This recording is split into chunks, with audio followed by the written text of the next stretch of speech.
ఇంకా చూస్తుండగానే ఈవినింగ్ అయిపోయింది. ఇంకా మూవీకి వెళ్ళి వచ్చేసరికి లేట్ అవుతుందని చెప్పి మా బాబుకి ముందే ఫుడ్ తినిపించి తీసుకెళ్దామని టెర్రస్ పైకి అయితే చుట్టుపక్కల ఉన్న వాళ్ళందరూ కూడా టెర్రస్ పైనే ఉన్నారు, కైట్స్ ఎగరేస్తున్నారు. స్కై మొత్తం కూడా కలర్ కలర్ కైట్స్ తో చూడడానికి చాలా బ్యూటిఫుల్ గా ఉంది అని ఆ మూమెంట్ ని అయితే వీడియోలో క్యాప్చర్ చేశారు. అందరూ అయితే ఫుల్ పండుగ జోష్ లో ఉన్నారు. ఇంకా సడన్ గా అయితే ఎవరో షార్ట్స్ పేల్చడం స్టార్ట్ చేశారు. అలా స్కై లో పేలుతుంటే చూడడం అంటే చాలా ఇష్టం, కన్నులకు పండుగలాగా అనిపిస్తుంది. ఆ తర్వాత రెడీ అయిపోయి థియేటర్ కి వెళ్ళడానికి ఆటో బుక్ చేశాను. నేను, అమ్మ, బాబు ముగ్గురం ఆటోలో వెళ్ళాము. మా ఆయన స్కూటీ మీద వచ్చాడు. ఇది మా కన్నయ్య పుట్టిన తర్వాత మా ఫస్ట్ మూవీ అన్నమాట.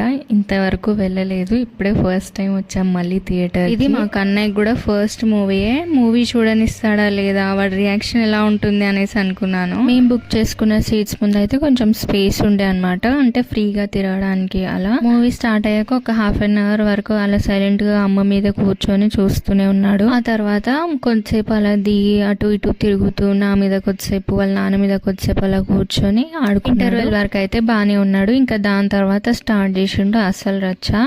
ఇంకా బేసిక్ గా పిల్లలకి ఒక్క దగ్గర కాలు నిలబడవు కదా, నిజంగా చెప్పాలంటే మా బాబుకి అయితే ఒక్క దగ్గర ముడ్డి వందదు. థియేటర్ రూమ్ నుంచి బయటికి తీసుకెళ్ళమని స్టార్ట్ చేసిండు. ఒక టర్న్ వాళ్ళ నాన్న, ఒక టర్న్ వాళ్ళ అమ్మమ్మ, ఇద్దరు తీసుకెళ్లి వచ్చినాక అయినా మళ్ళీ వెళ్దాం అంటున్నాడు. ఇదంతా కాదని చెప్పి అమ్మ బాబుని తీసుకొని ఇంటికి వెళ్ళిపోయింది. మొత్తం మూవీ చూసి ఇంటికి రిటర్న్ అయ్యాం. ఇలా జరిగింది అనమాట మా కన్నయ్యతో మూవీకి వెళ్ళినప్పుడు. మూవీ అయితే టూ గుడ్ అని చెప్పాను కానీ ఓకే బాగుంది. వీడియో నచ్చితే లైక్ చేయండి, ప్లీజ్ సబ్స్క్రైబ్.